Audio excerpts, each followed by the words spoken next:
Ikomishoni kamakulinganwe ngokwesini ithe yanyathela kumasipala wase Emalahleni ibiphelekwe ngumasipala wase Emalahleni IEC Social Development SAPS bebenyathele kwiingingqi zase Emalahleni eziquka ilali yaseMachubeni kuTsembeyi kunye nasezingqolweni. Ezi zingingqi eziqatseleyo kwiziganeko zolwaphulo mthetho olutyelelo luqukunjelwe kwilali yasezingqolweni. Uluntu luphume kangangoko ukuzokunika indlebe ukutya kwayo.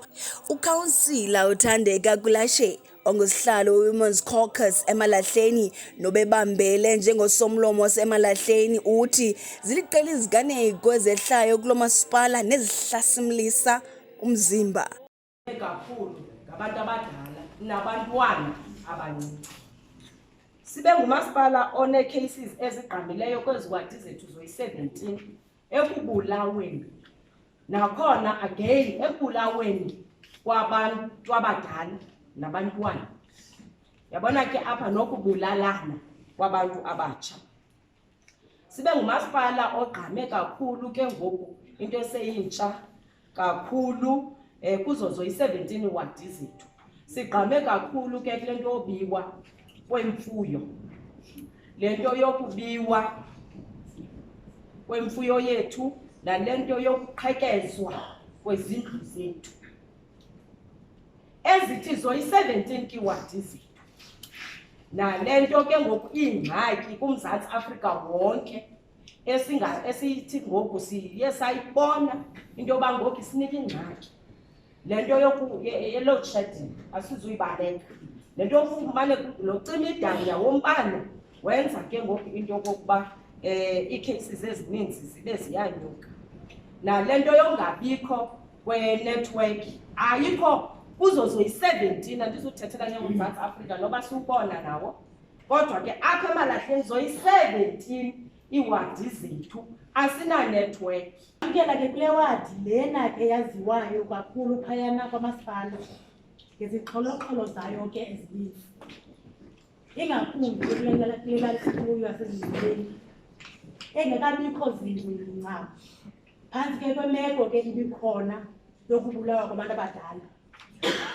Yile lali ke nalena ke sine-challenges esinazo kwii-drugs, kwintsango ethe ke kwathiwa ngokomthetho isemthethweni yona, kodwa ke isebenziseka ngendlela erongo. Ngoba ngoku kuyafumaniseka nabantwana phaya esikolweni bayayisebenzisa.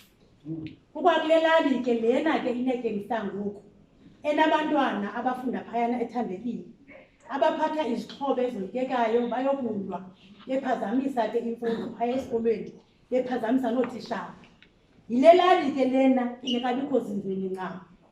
Apha ke kwezi veki zipheleleyo bendibona nguward committee kuthiwa kunomntana oyintombazana ohlukumeza umama wakhe, kodwa ngoku ke isephantsi kwe-social development. Kambe amagosa wethu shem izolo elinye ebelapha akwazi ukuyovimba kwenzeka ntoni phayana isesozindlweni ngolo hlobo. Siphuma kule ndawo kuzawufuneka ukuba kube neripoti ezawutsho into okokubana sizivile iingxaki esinazo eholo zawo umphakathi wasezingqolweni. Kodwa ngoku kufuneka ke ngoku siphathisane umphako xa siphuma apha uba wena ungu-social development kuye kwaxelwa ezi zinto zeziphi na izinto ozawuzikhawulezisa uzenze uzidilivarishe kuwo lo mphakathi walapha ezingqoleni. Futhi sizawunikeza na amaxesha uba ngexesha elithile sizawunikezana nexesha into yokokubana xa siphuma apha u-social development ziziphi izinto ekufanele ezilandelele and sinikane nexesha into yokokubana ndiyacinga uba ukhona utata otshile uba efuneka ngoku sinikezane ne-time frame. Ixesha leli into yobana makangapheli u-6 months, makangapheli makube ngamavekana nje amancinci esizawuthi silandelalanisane ngawo sive into yokokubana benze ntoni na ngezikhalo nezikhalazo ezezavuswa apha eholo ekufanele i-social development azenze. Siphinde siye ngasesipoliseni siyothetha namapolisa into yokokubana nazi izintwe ezithe zabekwa zeziphi na izinto esingathi amapolisa azenze ngokukhawuleza. Siphande malunga nezikhalazo zokuhlukunyezwa kwabantu ngokwesini.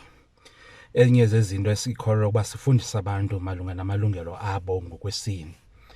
Siye sathi ke apha kuqala kulonyaka udlulileyo 2021 phofu uqala ku2020 2021 satsalwa ngendlebe malunga nohlukumezo lwabantu ngokwesini sabo kumhlaba phansi komasipala wase Emalahleni Local Municipality phansi kwedistrict yaseKrisani.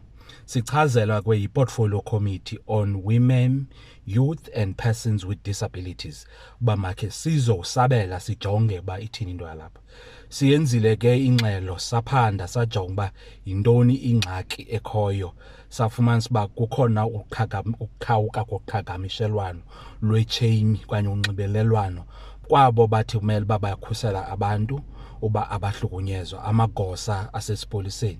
Safumanisa uba kukhona kwakhona ukutyholatyholana nokukhombana ngamehlo ngokuba abanye babantu abalapha ekuhlaleni banza iishibhini ezingekho semthethweni kwaye amaxesha awajongwa okuba ezishibhini azivalwa ziqhubeke kokokoko.